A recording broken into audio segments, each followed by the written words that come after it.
Un cordial saludo a las personas que sintonizan este canal. Aquí les habla Ivo Hernández como parte de nuestro canal Ivo Caracas. Recuerde, si puede apoyarnos, sería un gran aliciente para este canal. Está allí para que marque la campanita. Si usted puede darnos un like y seguir este canal, nos apoyará muchísimo. Salimos normalmente en YouTube y también muchas veces en la red social X. Hoy vamos a trabajar un tema sumamente importante debido a lo candente de la situación informativa que se ha presentado y son las posibles o los posibles acuerdos de paz que se estarían discutiendo de parte de los Estados Unidos por una parte, por un sector, y luego de parte de diversos países europeos por otra, para de alguna manera lograr, así lo dicen ambas partes, un cese al fuego, un cese a las acciones bélicas en la invasión de Rusia a Ucrania o la guerra a Ucrania, como usted lo quiera ver. Lo importante acá es tratar de racionalizar el elemento que se está presentando, que es sumamente complejo y que, dicho por algunas personas, pudiera incluso escalar a conflictos mucho mayores de no lograrse los cortafuegos necesarios para que la situación esté bajo control. Lo que quisiéramos primeramente es hablar sobre esto de los acuerdos de paz. El siglo XX, por ejemplo, nos proveyó de varios acuerdos y me parece a mí que es muy importante que discutamos algunos de ellos para entender que tanto es importante entender y comprender la fórmula en que se dan las acciones bélicas como su cese. El final de una acción bélica, el final de un conflicto es mucho más importante que otras cosas en el sentido en que es allí en donde se acuerda con letra fina o con letra gruesa la fórmula de ese acuerdo y es esa fórmula de acuerdo lo que va a hacer que sea sostenible o no. Es decir, que las partes o bien se ponen de acuerdo y pueden entonces decirnos esto va a funcionar o no o simplemente veremos cómo fracasa. Un ejemplo de fracaso importante diagnosticado por el economista entonces, y estoy hablando hace más de 100 años, John Maynard Keynes, es por ejemplo el Acuerdo de Versalles en 1919, una paz que fue firmada por ciertas potencias europeas y que condenó a Alemania a una situación difícil y dicho por algunos expertos era cuestión de tiempo para que bajo esa presión explotase nuevamente un conflicto europeo, como en efecto lo hizo 20 años después. Sin embargo, hay otros ejemplos bastante positivos en cómo se han logrado los acuerdos. Por eso les digo que es muy importante la letra fina de este tipo de contratos. Les pongo en pantalla uno de los más importantes del siglo XX. Esto es, repito siempre, no es un arqueo exhaustivo de todo, pero sí un paneo importante de la historia para entenderla completamente en cuanto al punto que abordamos. Fíjense ustedes, lo pongo en pantalla. Acuerdo de grandes conflictos durante el siglo XX. Fíjense, les decía, el Tratado de Versalles. Ahí está el libro de John Maynard Keynes, que es muy importante sobre las consecuencias de la paz, escrito por entonces un joven economista que estuvo allí de parte de la delegación inglesa y que pudo ver la fórmula como las personas y las potencias que estuvieron allí, por una parte, excluyeron actores sumamente interesantes. A los italianos los sacaron del juego, no metieron a los hindúes, a los japoneses, a la gente que había puesto combatientes, los sacaron completamente.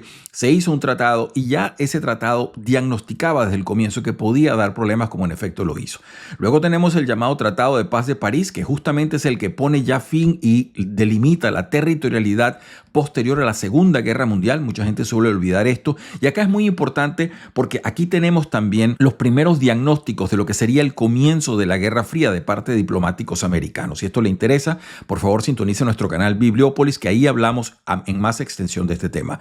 Luego viene el famoso armisticio de Panmunjom o Panmunjom, como lo quiera ver, que es el que pone fin a la guerra en Corea, la división del paralelo 38 y todas aquellas situaciones. Muy importante en la historia para entenderla.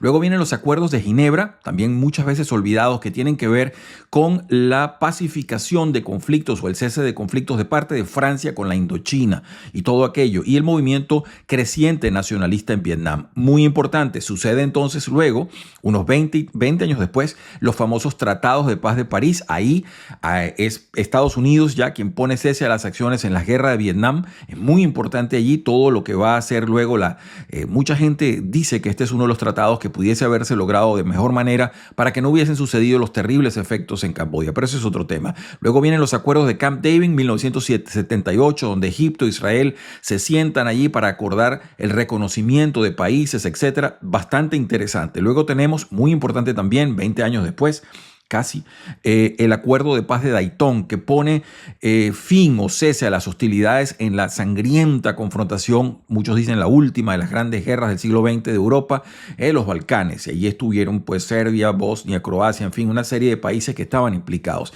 Y luego que no es menos importante, atención, aunque un poco más pequeño en territorialidad, los acuerdos del llamado Viernes Santo, que pusieron también cese a las hostilidades entre católicos y protestantes en Irlanda del Norte. Les pongo esto, repito, como un ejemplo para que pueda verse lo importante de la arquitectura con que se coagulan este tipo de documentos. Entonces, pasando con este estudio, quisiera entonces, de mi parte, demostrarles lo que yo he podido recabar de diversos medios y de diversas emisiones televisivas, declaraciones, etcétera, lo que considero son los más importantes puntos que coloca Estados Unidos por una parte y los europeos por otra. Comencemos con los europeos y les coloco entonces la lista. Como ustedes saben, ellos estuvieron reunidos, ya los europeos se han reunido más o menos en tres reuniones grandes, digámoslo así, en donde se han los primeros mandatarios de Inglaterra, de Francia, Alemania, todos apuntan, o por lo menos eso dicen,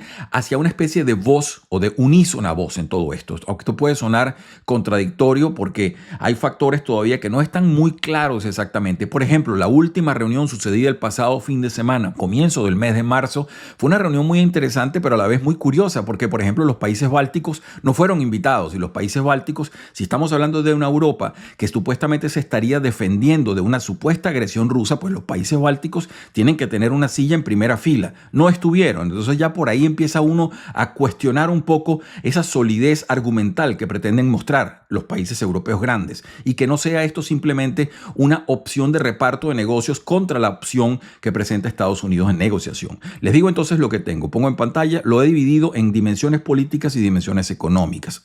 Y digo lo siguiente, fíjense, en dimensiones políticas. Lo primero que dicen los europeos, ellos se incluyen. Estados Unidos, recuérdese, con el general Keith Kellogg los había sacado. De hecho, las reuniones que se hicieron en Riyadh, en Arabia Saudita, los primeros bosquejos que se hablaron allí, no tenían a los europeos. De hecho, los ucranianos tampoco. Zelensky lo dejaron en Turquía, no llegó a Arabia Saudita. Entonces, fíjense, lo primero que ponen los europeos, dice, bueno, negociaciones participativas con Ucrania y Europa. La Unión Europea pues está insistiendo en eso. Ellos tienen que estar en cualquier paz directamente implicados. De hecho, el primer ministro inglés, Starmer, recalcó que Ucrania y Europa tienen que estar en la mesa. Él se metió allí de paso. Ucrania se supone que es actor y parte, pero bueno, los europeos dicen que ellos también. Y entonces allí tratan de afianzar eso. El segundo, hablaron de una llamada coalición de los voluntarios. Eso es una traducción mía de Coalition of the Willing, de las personas que están dispuestas a participar. Ahí se habló de todo, desde declaraciones bastante destempladas como vamos a poner tropas, vamos a poner una cantidad de cosas. De lo que se trata es una especie de un frente unido frente a los Estados Unidos, garantizando que cualquier acuerdo que garantice pues estabilidad tenga la participación de europeos en esto de la soberanía de Europa. Es bastante curioso, repito, porque ahí había gente de la OTAN, como el señor Mark Rutte, ahí estaba la señora von der Leyen de parte de la Unión Europea, y también el señor Antonio Costa. Esto, se supone que hay una especie de amplio consenso en torno a esto, pero muy fácil es hablar, y este tipo de coaliciones de los voluntarios, y esto trae a la memoria a George Bush con su coalición of the Willing en la guerra con Irak. Cuando estas cosas se van a poner realmente en papel y lápiz es fácil, pero cuando son los hechos son distintas. Garantía de seguridad, dicen los europeos, bueno, un pilar político fundamental. Dicen que es darle garantías sólidas y creíbles para disuadir agresiones futuras rusas. Están hablando de que el acuerdo de Minsk y todo lo que se hizo en 2014 no fue suficientemente contundente. Aquí se habla de una especie de fuerza de reaseguramiento. Se hacen todo tipo de promesas. Y el punto cuarto, que sería la soberanía e identidad territorial, y la Unión Europea reafirma supuestamente la soberanía de Ucrania. No está muy claro lo que dicen acá, porque no se dice nada en concreto sobre las 4 provincias, y además todo lo que está ocupado el territorio ruso, repito, de las 4 provincias y todo lo que es el territorio ocupado marítimo que tiene en estos momentos Rusia. Eso no se ha dicho, no se ha especificado. En las dimensiones económicas, bueno, más o menos lo mismo. Lo que pasa es que uno puede tener, si usted en esto mantiene cierto escepticismo, es comprensible, porque es fácil hablar. Como dicen los norteamericanos, talk is cheap, hablar es barato. El problema es cuando usted tiene que respaldar las palabras con acciones. Y en el caso de la economía, Europa no va bien y su futuro cercano no promete tantas cosas debido a la cantidad de agendas que ellos pretenden rellenar, no solamente en esto de Ucrania, sino todas esas agendas ambientales y una cantidad de metas que la Unión Europea le ha impuesto a los países. Entonces, pasando a las dimensiones económicas, bueno, apoyo militar y financiero. Desde el punto de vista económico, la Unión Europea se está comprometiendo a sostener el esfuerzo bélico, dicen ellos, para la recuperación de Ucrania. Y ahí se habló de darle 3 millardos de dólares, sí, un poco más así, un poco menos, sí, en euros. También una cantidad de dinero que supuestamente ayudaría a ese apoyo militar y para tratar de revitalizar la economía ucraniana. Esto partiendo del hecho que empiece ya con la fórmula de un alto al fuego. También se habla, y esto es una especie de promesa al horizonte porque se viene diciendo desde hace 3 años, el uso de los activos rusos congelados. Es cierto que están esos activos, es cierto que hay una posible disposición, pero nunca se concreta. Y los líderes europeos una y otra vez terminan diciendo que lo van a hacer y no lo hacen. Y estamos hablando de una cantidad bastante importante, probablemente unos 500 millardos de dólares que estén por ahí recogidos en diversas partes. Luego, un aumento de las inversiones de defensa. Bueno, aquí Europa vuelve a hacer sus promesas de siempre. Esto realmente no es fácil creerlo. Ellos están diciendo que va a cada país entonces a volver a inversiones parecidas a las que tenían como cuando la Guerra Fría, es decir, mucho más del 2% que les pedía la OTAN. Eso se supone que va a venir, nadie sabe cuándo ni cómo, porque los países en estos momentos están adoleciendo de falta de crecimiento, cuando no directa recesión en sus economías. Resistencia económica e integración, o resiliencia, pudiera yo decir más bien. La Unión Europea, bueno, está tratando de reforzar la economía ucraniana, y aquí sí hay unas cosas importantes. Ucrania ha recibido de parte de la Unión Europea exenciones arancelarias. Más allá de lo que diga Trump o no, realmente uno de los reyes importantes de los aranceles y de cobrarle impuesto a cualquiera que quiera poner un producto en la Unión Europea son los europeos. Y ellos, sí es verdad, han hecho una serie de exenciones con Ucrania, y mucho del comercio de Ucrania se ha orientado en ese sentido. Habría que ver si eso se profundizaría en una situación de paz, ya un poco mejor. Pasando entonces, con esa eficiencia ya tienen un plan más o menos concreto, lo que está proponiendo Europa en términos políticos, en términos económicos. No está claro, repito, su planteamiento del cese al fuego, que es mucho más contundente de Trump. En el caso de los norteamericanos, ellos dicen, vamos al cese al fuego ya y luego pasamos a las negociaciones. En el caso de los europeos están hablando, no, tenemos que lograr una paz sólida y duradera. Bueno, pero para lograr esa paz sólida y duradera, día a día sigue habiendo matanza, ¿no? Y no se sabe realmente, las prognosis, cuando usted consulta a los expertos, no son tan prometedoras, sobre todo porque a Ucrania hay que sostenerla. Rusia no está bien, eso está claro, y el ejército ruso no ha logrado, por supuesto que no, las cotas de avance que ellos dijeron alguna vez que iban a lograr. El problema es que en el caso de Ucrania hay que sostenerla económica y militarmente, y quien puede pagar todo eso sería una coalición de Estados Unidos y Europa, y si Estados Unidos se retira, va a ser prácticamente imposible que eso se sostenga. Vamos a lo que tienen los americanos más o menos en papel. Repito, no es exhaustivo, pero es lo que se recoge de las redes y de las declaraciones que hemos escuchado de parte de ciertos actores. Ellos dicen, en el aspecto político, fíjense, impulso a las negociaciones. La administración Trump ahí dice, prioridad es el final de la guerra como sea, y se pasa entonces a negociaciones directas entre las partes en conflicto. Teóricamente, está diciéndolo en las declaraciones Trump, él hablaría directamente con Putin y entonces integrarían a Zelensky como parte en toda esta discusión. Los europeos no estarían planteados dentro de esta discusión, ya usted puede ver ahí un factor de confrontación. No están metiendo a los europeos. Y aquí hay que bajarse un poco de la nube de poner buenos y malos, indios y vaqueros, blanco y negro. Aquí de lo que se trata es de enormes contratos de negociación que van a tener que ver con la reconstrucción de Ucrania, con todo lo que es las fórmulas de comercio que van a quedar para ese país, además de, por supuesto, lo que se ha hablado de las tierras raras, que es menos mítico que real. Lo de las tierras raras hay que empezar por invertir, explorar y todo ello. En cambio, Ucrania sí tiene una industria cerealera importante, sí tiene clientes en el Medio Oriente que va a abastecer, y ahí va a haber que, repito, desde carreteras, infraestructura, todo lo que ha sido destruido por la guerra tendría que discutirse. El punto es que Estados Unidos pone eso como primera medida. El segundo, inclusión de Ucrania, exclusión de Europa, se los decía, como una contraparte de esas negociaciones, importante, ¿no?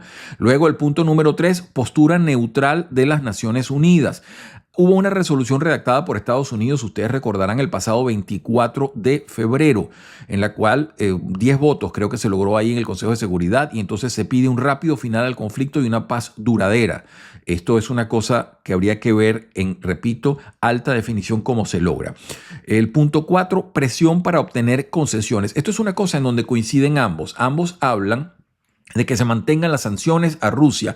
En el caso de los europeos, dicen que para mantenerlos de alguna manera controlados a los rusos y la expansión económica que puedan tener. En el caso norteamericano, pudiera verse más como una carta de negociaciones, esto de relajar o no presiones con las sanciones y todos los paquetes que existen, que en el caso de los europeos ya van por 16, ¿ok? Bueno, paso entonces a los puntos económicos norteamericanos. Lo primero, los acuerdos sobre recursos como palanca, es decir, Estados Unidos está acentuando los acuerdos económicos para poder dar dinero. El acuerdo que se frustró, a donde Zelensky fue a la Casa Blanca y donde ello terminó en el impasse entre el liderazgo de Zelensky y Trump y todo lo que se estaba hablando allí, contemplaba la erogación de parte de Estados Unidos de una cantidad ingente de dinero, así como un compromiso que tiene que ver con infraestructura y todo eso. Al parecer no se ha dado todavía. Era bastante conveniente, dadas las condiciones terribles que está viviendo Ucrania en estos momentos en términos económicos. Habrá que ver si eso se va a replicar a futuro. Es importante tenerlo allí. Además, se supone, y esto es una suposición educada, no es una certeza en papel ni de contrato, que de haber inversiones norteamericanas en la zona diversa, puede ver usted, si le interesa el video de las tierras raras, ahí explicamos dónde está, se podría eso tener como fórmula de garantía de parte de los Estados Unidos con presencia en la zona. Eso es discutible. Reducción del gasto militar, Estados Unidos, y recuerde aquí sí Donald Trump ha hecho énfasis en esta materia, dice que son los europeos los que tienen que pagar los costos y meterse allí, asegurar la defensa, no Estados Unidos como siempre con esa fórmula Merkel que nosotros entonces no invertimos en defensa para que Estados Unidos pague por nuestra defensa mientras nosotros hacemos negocio. Esa fórmula de ver el mundo está caducando, está ida. Lo que vaya a venir va a implicar un gasto europeo en defensa mucho más importante para asegurar territorio limítrofe, como es el caso de Ucrania, en caso de que todavía no entre a la Unión Europea. Luego, sanciones y presión sobre Rusia. Les decía, esto es un punto coincidente de los norteamericanos y los europeos, aunque con distinta perspectiva. Insisto, es muy importante. Y luego, el apoyo a la economía ucraniana, pero aquí hay mucha óptica aquí importante de parte de los americanos. Ellos no ven el apoyo a la economía ucraniana mediante donaciones y dinero y esos préstamos que se dan así libremente, sino apuntalar el sector comercio. Lo que se está hablando internamente, se está hablando. Hay que hacer énfasis en el intercambio comercial para que la economía por sí misma empiece a restañar heridas. Eso sería una contradicción con muchas personas que quieren que se den donaciones y dinero, que recuérdese siempre, eso es fuente de mucha corrupción y de muchos intermediarios. De manera que esto también va a ser alto punto de discusión en el futuro cercano. Bueno, con eso les he presentado dos de las opciones bastante importantes. Hay puntos coincidentes, hay puntos divergentes. Lo primero que los norteamericanos hacen énfasis es un alto al fuego. Los europeos no presentan nada muy claro allí. Ellos dicen que eso lo desean, pero no dicen cómo. Entonces volvemos al problema de el final de la película que todo el mundo quiere, pero los diversos caminos para llegar a eso. Luego, como otro punto, bueno, el aprovechamiento de recursos. Ahí es donde se está dando el pleito abiertamente de parte de los americanos que dicen que quieren ir en una posición de 50-50 con los ucranianos. Los europeos, en su estilo un poco más melifluo, un poco más tranquilo, no dicen eso, pero eso es una presión existente. Europa sí está interesada en participar en la reconstrucción de Ucrania de diversa manera y en las inversiones que se pueden dar allí. Que no lo digan es otra cosa, pero eso existe. Y luego las diferencias que son enormes, pues las garantías de seguridad no están claras. Los europeos hablan de poner tropas allí, los norteamericanos no quieren poner tropas, pondrían primero inversiones. También la asignación de recursos y la fórmula cómo se va a dar. ¿Será vía donaciones y dádivas y todas esas cosas o será vía intercambio comercial reforzando una especie, piense usted, de recuperación económica al estilo de los años 50 en Alemania, cosas así, es donde la industria empiece por sí misma a generar empleo? Eso sería bastante interesante y sería contradictorio con el pasado reciente de Ucrania, un país que ha tenido enorme corrupción administrativa